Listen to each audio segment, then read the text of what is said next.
Thank you, Mr. Speaker. Mr. Speaker, it is with great pride that I rise to support the motion for the approval of the budget estimates of the public sector for the financial year 2023.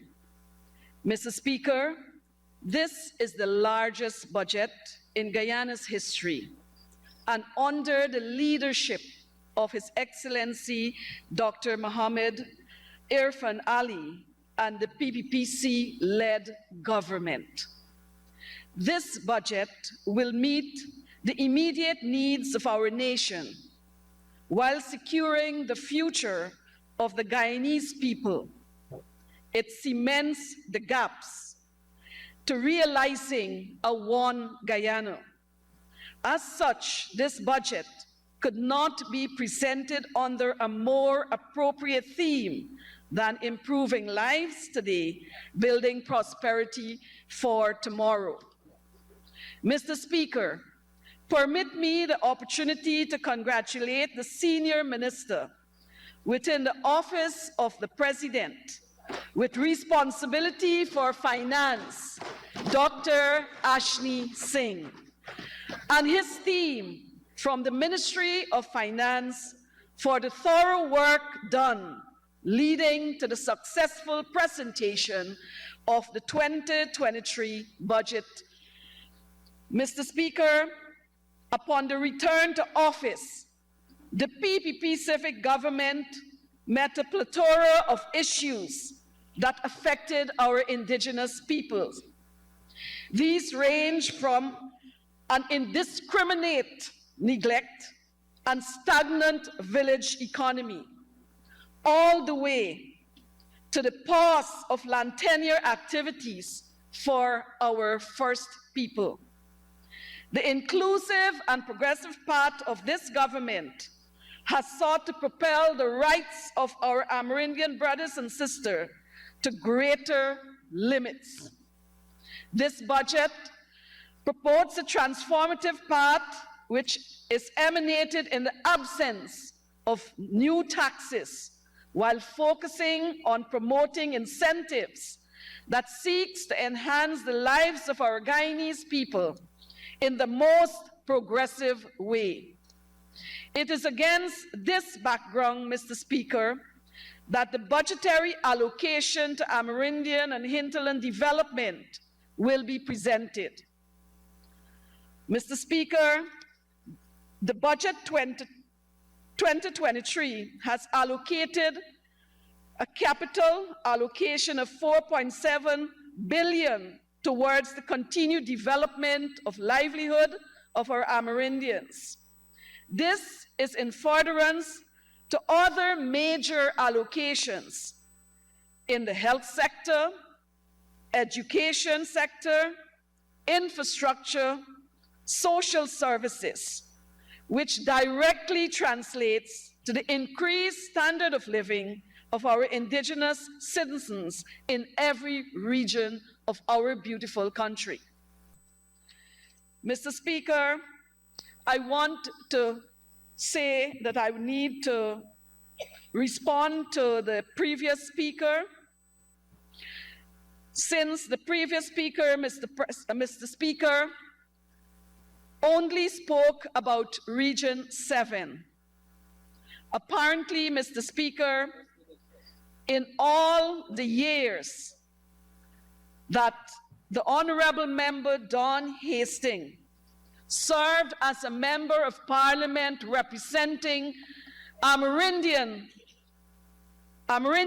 in this Parliament, she's never found the time to adequately, and I say adequately, visit any of the other regions to understand the challenges or the progress taking place there. And so in response to her diatribe on Region 7, I wish to say that in Region 7, more than $100 million were invested in 2022. Some 700 residents of Camarang in Region 7 are benefiting from a new $45 million water system funded by the PPP civic government. As a result, after more than 20 years, even when Honorable Don Hastings' government was in office, there was the constant complaint by the residents of Camarang about the poor supply of water. We have corrected that. The drilling of new wells in Jawala in Region 7 to the tune of $40 million will provide Central Jawala with water, pure and safe water. Mr. Speaker, the completion of another water system in Kurutuku. Mr. Speaker, this investment is not only in the water sector, but it also extends, as I said a few paragraphs above in my delivery of my presentation, that education, health, infrastructure, social services, and attention to the village economies of the indigenous villages and the hinterland communities were all addressed during the period of the PPP civic government from 92 to 2015. From 2020 to current, we have a vested interest in ensuring that the hinterland and the Amerindian villages which populate the hinterland gets the benefit of the country's resources under our government. Remind me, Mr. Speaker, I wish to say that there was a presentation earlier in the week which accused the PPP civic government of providing contracts to only family and friends. Well, we are very happy that the Honorable MP Don Hastings' spouse is a friend of ours, and so he continues to receive contracts under our government. Mr. Speaker, as a reminder, under the APNU-AFC-led government, during the period of 2015 to 2020, the land tenure for Amerindians was simply not a priority. And I repeat that the land tenure for Amerindians were simply not a priority. Mr. Speaker, upon our resumption of office, the PPP civic government has reaffirmed its commitment towards ensuring the fulfillment of our manifesto commitment and our governmental obligation to ensure that we complete the land tenure project, which will benefit numerous Amerindian villages when it's concluded. Yesterday, Mr. Speaker, the Honorable Vincent Henry presentation attempted to demonstrate effective government by the APNU-AFC. He chose a very poor example while trying to assume credit for titling and demarcation. And he listed a number of communities. He listed Mainstay, Mashabo, Kapui, Yupukari, but he lacked understanding of the process of land titling. Setting the record straight, Mr. Speaker, Mainstay, Mashabo, Kapui, and Yupukari were titled since in the 90s. So there was no need for the APNU-AFC government to title them again. I suppose the honorable member was referring to the extension which they had applied for. I want to lay the facts. And what are the facts? It's the PPP civic government which committed $10.6 million from the Guyana Agreement with the Kingdom of Norway, made possible through the LCDS. It was the PPP civic government which established the Amerindian Land Titling Unit during our tenure to execute the land titling project for lands for Amerindians. Mr. Speaker, the misinformation shared in this House yesterday, it was the MOAA, or the Ministry of Amerindian Affairs, which commenced processing the application for land extension for Mainstay, Mashabo, Kapui, and Yupakari. And only early last year, Mr. Speaker, myself, Minister Zulfi, Minister Vikram, we all visited Kapui, Mashabo.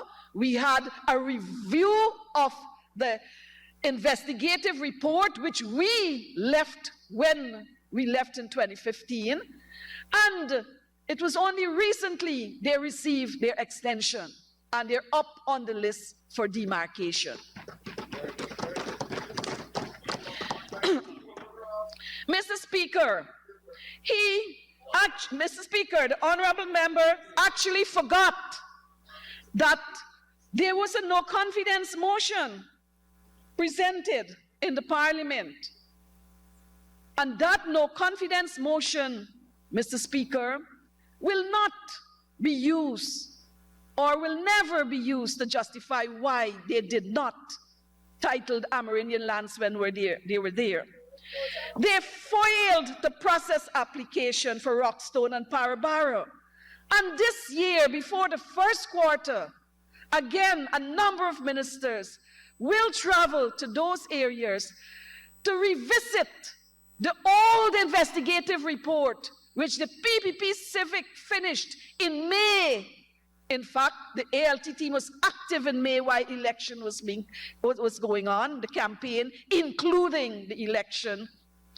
And we will revisit that old investigative report, which the APNU AFC failed to act on, and we will see that the recommendations or the findings will bring a conclusion to both Parabara and Rockstone.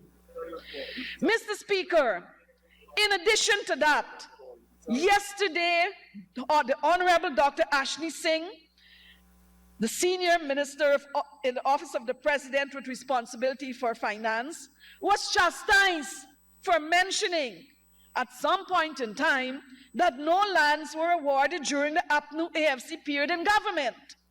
However, Mr. Speaker, please permit me to quote from Newsroom article of May 30th, 2018, entitled, "I have not been able to title any village, dash, Mr.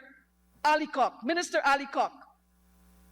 And I quote, Minister of IPA, and that's Indigenous Peoples Affairs, Sidney Alicock, has admitted that in 3 years, his ministry has not issued any title to Amerindian communities. And this is in 2018. Quoting again, speaking to reporters, Minister Alicock expressed, and I quote, "I have not been able to title any village because," and he was speaking like a sweet boy, "because we want to do things that are truly reflected in the free, prior, and informed process." The Amerindian land titling project was slated to end in 2016, and I'm still quoting from the article. But since the ministry made no progress, they were granted an extension of 2 years. However, and he's speaking again, he's speaking to the press, and I'm quoting, "However, little progress has been made since then, and the new deadline is now October 2018. Further quoting, Minister Alicock said he will be making a request for another extension by writing to the Ministry of the Presidency, Shame on you. which will then communicate with representatives in Norway. Shame on you. Shame on you. The Honorable Mr. Vincent Henry and the APNU AFC has no moral standing. to speak about effective government, nor taking credit for land extensions to Amerindian villages. They failed the Amerindian miserably. Mr. Speaker, I want to assure this Honorable House that the PPP civic government will continue to support the Amerindian land titling project. Just under 2 years, the MOAA demarcated 7 villages and issued 5 COT, Certificate of Titles to Villages. In addition to this, the ministry has completed revision of 23 investigative reports to date, and we will act on them. We will not sit down for 5 years and watch them on the shelves. The government will further support the ALT program through the allocation of 500 million to advance Amerindian land titling activities to further safeguard and improve the security of land tenure enjoyed by Amerindian peoples. And as such, Mr. Speaker, the Ministry of Amerindian Affairs will be pursuing 19 demarcation and 11 land extension in 2023, far more than 0 which the APNU, AFC government performed or delivered to the Amerindians. Shame on you. Shame. Shame on you. Mr. Speaker, furthermore, I heard ramblings about a court case. Mr. Speaker, I want to set the record straight that from 1966 to 1992, the PNC was in office. They did nothing to title Amerindian lands for the first people of our country. From 1995 to 2020, the current minister then, confirmed to the press and the public and to the committee, the parliamentary committee, that there was 0 titling for Amerindian during his period. Mr. Speaker, the APNU AFC broken record that the CSO were dismissed by the PPP civic government is an old argument in an attempt to clear their conscience. It was the APNU AFC government which dismissed the young Amerindians. So no amount of justification will erase the hurt they inflicted on Amerindian youths. The APNU AFC paid the price for this wrong on the young people in the election of 2020, and I say no more. The government of Guyana remains committed to youth empowerment and development with nationwide initiatives such as the Gold Scholarship. Today, youths have a plethora of opportunities at their fingertips for academic growth. This is being complemented by the ongoing efforts of the PPP civic government to bridge the digital gap between the hinterland and the coast through the government reinstated ICT access and e-services for hinterland, poor and remote communities project under the ambit of the Prime Minister's office. I heard in this house just now that more than 100 ICT hubs were installed under the APNU AFC government. Mr. Speaker, every village you go to, even the Honorable Cox complained about it, that there is weak, poor, and non-existent internet service. It is limiting to the young people of the hinterland to access comfortably, adequately, the opportunities that abound. However, Mr. Speaker, they didn't tell the whole story because those who are now working in the reinstated project or the ICT Hub project has discovered that all the equipment, the laptops, the batteries and accessories were stored in a bond in diamond for 5 years without being touched, denying the Amerindians of connectivity Excellent. and internet connectivity and computer literacy. Graceful. Tell them. That was absolutely disgraceful, shameful. And you talk about effective government? What is effective about that? Honorable Minister, you have to take out shameful. Disgraceful, shameful can work.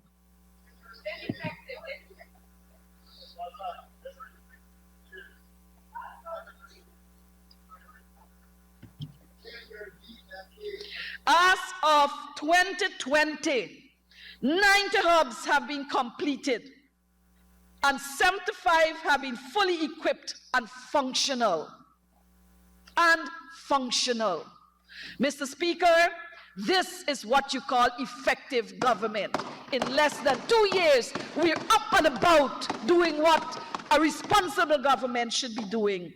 This year, 500 million has been allocated in budget 2023 for the construction or the continued construction of internet facilities and equipping those hubs. In 2015, when the PPP Civic left office, may I remind the honorable members on the other side that there were 1,972 CSO officers who were dismissed. Mr. Speaker, what did that mean to the Amerindians? It meant annually that they were deprived of $700 million from their pockets.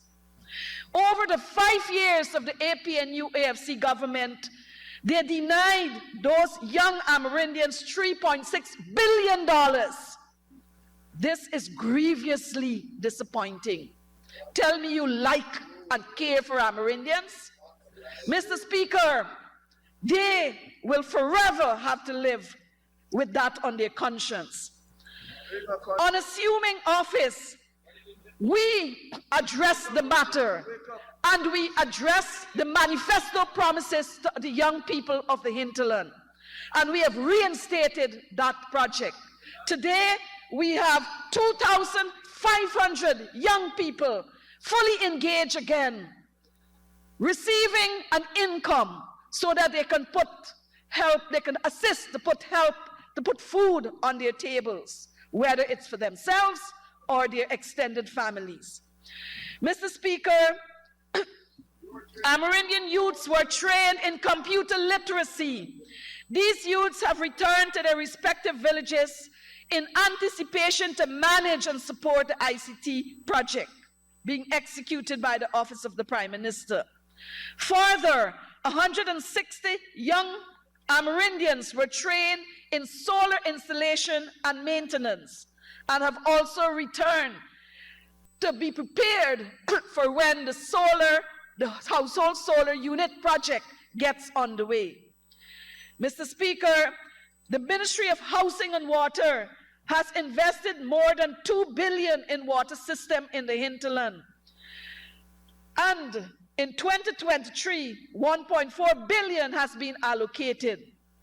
And in anticipation of that, the Ministry of Amerindian Affairs and the Ministry of Housing and Water has already signed earlier an MOU where 466 young people will be trained to operate and manage those systems.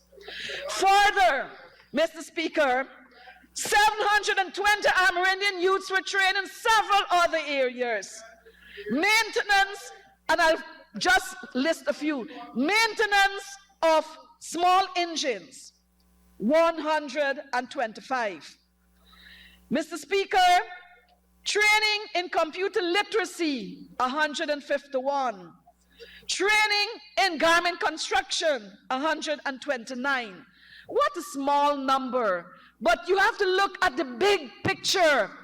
GOAL has trained, in addition to more than about 2,000 young Amerindians under their program.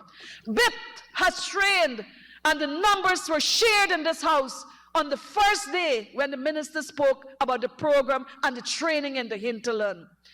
Scholarships are being awarded to Amerindian students at the university and at the secondary level. Mr. Speaker, it is not about the numbers. This is the initiative and the projects that are conducted by a single sector, the Ministry of Amerindian Affairs. Mr. Speaker, let's now turn ourselves to some other matters. The APNU AFC speaks about reckless spending and mismanagement of funds. And in fact, I heard yesterday that the Ministry of Amerindian Affairs in 2015 could not account for $1.2 million. Mr. Speaker, I want to draw your attention to their legacy of unaccountability. In 2016, the AG report, page 108, provides details of spending an amount of $1.3 billion, for which no progress report was presented for audit. And in the paragraph of that same report, 235 paragraph states, the AG report could not determine whether the funds were utilized for the intended purposes. No accountability. No. Mr. Speaker, the following year, in 2017, the Stabroek News reported on the Auditor General finding of lack of accountability for over 1.5 spent by the Indigenous Peoples Affairs Ministry. The Guyana Times headline screamed, Indigenous Peoples Affairs Ministry cannot account for 865 million AG. On checking the AG report for verification, the report of 2017 at paragraph 282, it is once more again validated, and I quote, it could not be determined whether the funds were utilized for the intended purposes. Mr. Speaker, and this is the legacy for the 5 years, no accountability. And that is why when we were not in office, but we traveled extensively as MPs, every community spoke about neglect, no transportation, no support for school children, no gasoline for the river and school children, nothing. Mr. Speaker, this is clearly gross accountability by the APNU AFC government and their operatives in the then Ministry of Indigenous Peoples Affairs. Economic development with local village economies remain a priority for the PPP civic government. We will continue to provide the resources to transform and develop village economies, for them to prosper economically and to bridge the gap, which challenges our government as well as the local beneficiaries in maintaining and sustaining livelihood activities in an inclusive and transparent manner, contributing to the transformation of the hinterland communities and Amerindian villages. In 2023, the ADF, or the Amerindian Development Fund, has been allocated $2.7 billion to cater for further support investment for training in tourism and hospitality, business development plans, etc. This is laying the foundation for some of the economic projects and activities that will flourish over the period ahead. Yesterday, we also heard another member stomping his chest about land being allocated to construct the NTC Secretariat. Mr. Speaker, I want to draw your attention to a headline in Guyana Times, July 21st, 2018. Government reneges and promised NTC headquarters land. After issuing a 50-year lease, Mr. Speaker, they canceled it. They canceled it. Mr. Speaker, the National Tushao Council, and I quote, Mr. Speaker, I have all the articles here ready to hand over to the Speaker, well enveloped, and I quote, Mr. Speaker, the National Tushao Council will have to wait somewhat longer for a plot of land to construct a secretariat complex. After government on Thursday announced it has scrapped plans to issue a plot of land as Sophia, end of quote. Mr. Speaker, It was only after a rigorous representation by the then executive of the NTC that forced the identification of another plot of land in Sukhai in the vicinity of the Amerindian Heritage Village located in the compound of the National Exhibition Center was really provided after a rigorous representation. Mr. Speaker, so when the honorable members want to beat their chests about the APNU AFC providing land for NTC Secretariat, the full story must be told, since it is my understanding that the lease for the initial plot of land was cancelled and disposed by sale to their friends so that they can retain it, their friends and cronies. Tell us about the bill. Tell us about the bill. It is the PPP civic government which has made it possible for the beautifully designed NTC Secretariat, which was described yesterday, which include offices, conference halls, and accommodation facilities. The construction is currently in progress and is slated to be completed by the first quarter of 2023. This year's budget provides an allocation of $70 million, which includes $20 million for furnishing. The total sum allocation for the full completion of this secretariat is $127 million for the building and $20 million for the furnishing. A total of $147 million. Nothing was granted in your time towards the NTC. When the NTC conference is to be held this year, the indigenous leaders will be able to utilize this secretariat. This year, an allocation of $91 million is allocated for the hosting of that meeting. Mr. Speaker, there were talks about how the conference last year was influenced by the government, by the minister, and the leaders were held hostage. Mr. Speaker, I want to remind you that the last NTC meeting, which was held by the APNU AFC government, my colleague on the other side, the deputy speaker of this house, had to protest and even wrote an article saying that we are not the girlfriends of the minister, so don't come visit us in the evenings, because the ministers paid no attention to the issues, the challenges, the concerns of the leaders who came to the city to represent their people. Remember that? Remember the NTC writing a letter to the leader of the opposition asking for the former minister, Keith Scott, he's not here with us, but a letter was sent to the leader of the then government asking for an apology. In fact, a member sitting right here decided that there's not going to be any apology. We have done nothing and said nothing wrong, Mr. Speaker. Mr. Speaker, their memories are short, but I will proceed. Mr. Speaker, I wish to point out also that the NTC has endorsed this budget. Mr. Speaker, and I want to quote, and I have here also the NTC endorsement press release. This budget, and I quote, this budget, the largest in Guyana history, shows the government's commitment to the continued upliftment and improvement of the lives of all Guyanese, especially the first people, the NTC said. All of these interventions, and I quote, Mr. Speaker, all of these interventions and more show the government's commitment to fulfilling its manifesto promises, while at the same time bridging the gap between the coast and hinterland. Honorable Minister, your time has expired by 2 minutes. Thank you, Mr. Speaker. My honorable colleague, I'd love to give her another hour to speak, but I leave it up to you to decide the time for my colleague to let her conclude her presentation. It is time that history is corrected. Thank you very much, Honorable Minister Teixeira. Thanks to my assistant timekeepers for reminding me about time. Honorable Minister, you may continue to conclude in 5 minutes. Thank you, Mr. Speaker.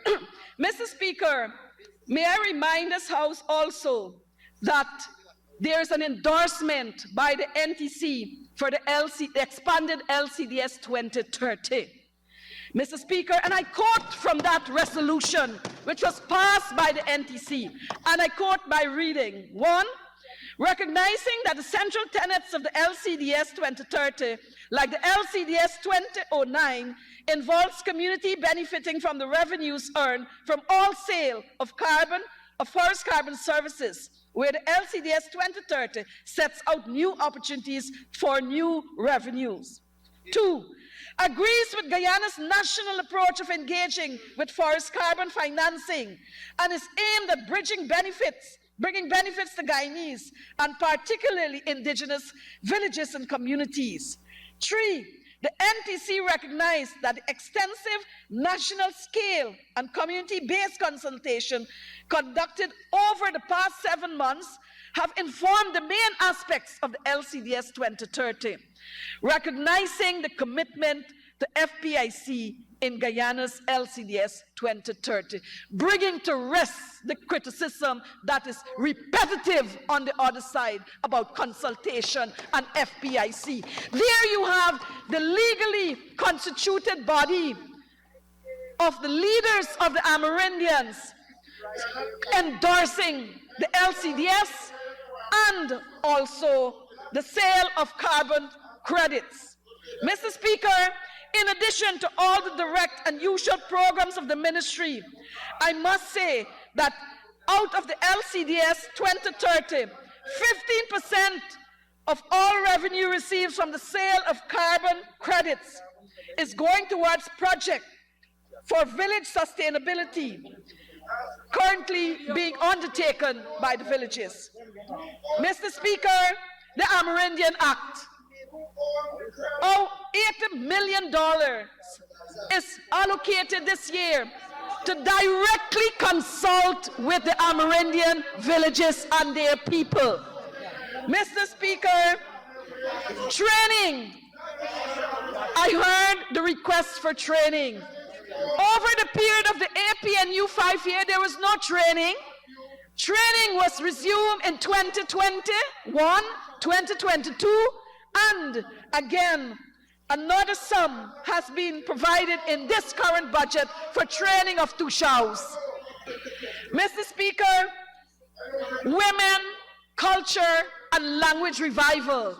These are important to the lives and the identity of the indigenous people.